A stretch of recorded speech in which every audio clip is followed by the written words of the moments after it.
RIMS 2 को लेकर के नगरी में एक बार फिर से बड़ी बैठक रखी गई है। बैठक में तमाम जो आदिवासी समाज के अगुवा हैं वो यहाँ मौजूद है। हमारे साथ बात करने के लिए मदन तिगा जी हैं। बात करेंगे जाने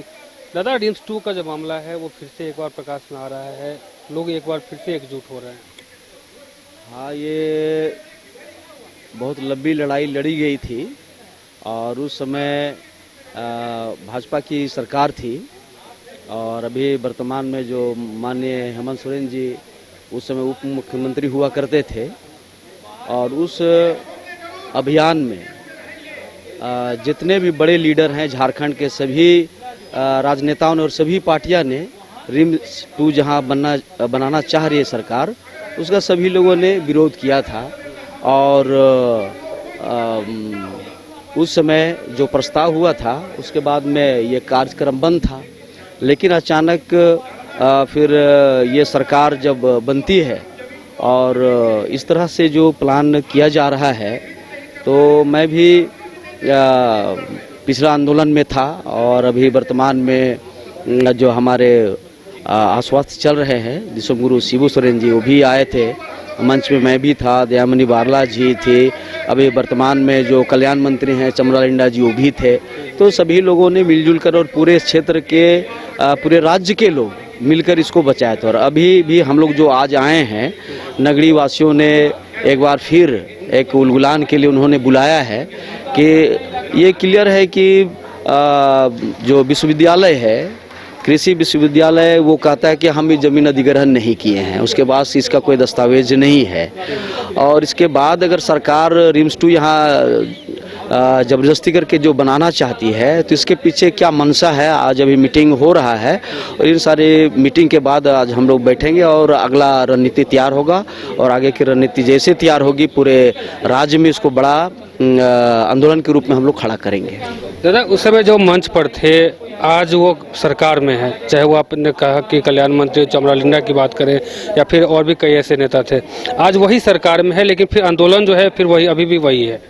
यही हम लोगों को भी समझ में नहीं आ रहा है कि जब ऑलरेडी विश्वगुरु शिबू सोरेन जी इस ज़मीन को बचाने की पहल किए और उस समय जो भाजपा की सरकार थी उन्होंने इसको बंद कर दिया और अभी माननीय हेमंत सोरेन जी को इतने बहुमतों के साथ आदिवासियों ने सरकार में लाया है, उनको इस पर विचार करना चाहिए। और जो हमारे जो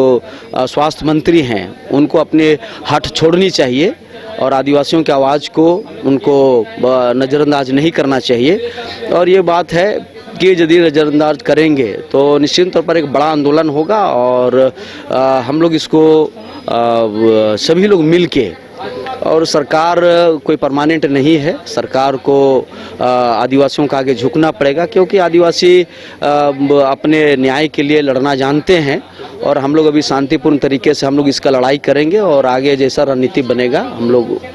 बड़ी लड़ाई लड़ेंगे। दादा, क्या आप आखिरी विकल्प जो है वो आंदोलन ही है? जी बिल्कुल, हम लोग कानून का भी सहारा लेंगे और आंदोलन का भी सहारा लेंगे। अब प्रत्येक गांव का दौरा होगा और सभी बड़े लीडर जितने लोग हैं सभी लोग अब जुट रहे हैं और पूरे गांव का गांव यहाँ दौरा किया जाएगा इसको बचाने के लिए। दादा, इससे पहले भी सिरमटोली को लेकर के बवाल हुआ, आप लोगों ने लगातार आंदोलन किया, लेकिन उसके बावजूद भी जो है वर्तमान सरकार ने वो फ्लाईओवर का चालू कर दिया। अब रिम्स 2 का मामला जो है फिर से वही ट्रैक पे, आंदोलन भी वही कर लोग हैं इसमें शामिल हो रहे हैं, अगवा भी कर रहे हैं जो उसमें शामिल थे। सरकार देखिए,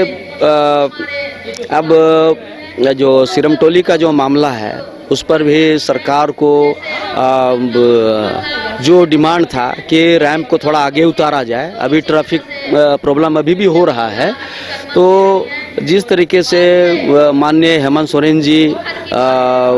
सिरमटोली सरना को लेके उनका भी जो मानसिकता बदल गया, और शुरू में चाह रहे थे कि इसको हम आगे बढ़ा दें, लेकिन जो भी हो विनाश काले विपरीत बुद्धि ही इसको कहा जा सकता है कि सरना समुदाय आज पूरे देश के जितने भी सरना धर्मावलंबी हैं माननीय हेमंत सोरेन मुख्यमंत्री जी से और इस सरकार से काफ़ी नाराज चल रहे हैं। अब आगे की जो रणनीति जो बन रही है पूरे देश में इसके लिए छिछी थू हो रही है और इसका परिणाम आने वाला दिन में बहुत बुरा होने जा रहा है। तो थे हमारे साथ बंधन तिघा, इन्होंने साफ तौर से कहा है कि अब आखिरी उम्मीद जो है वो आंदोलन से ही है, और आंदोलन करके हम लोग जो है रिम्स 2 का जो ज़मीन है, जो अधिग्रहण की बात हो रही है, अब उस चीज़ के लिए हम तो लग रहेंगे, और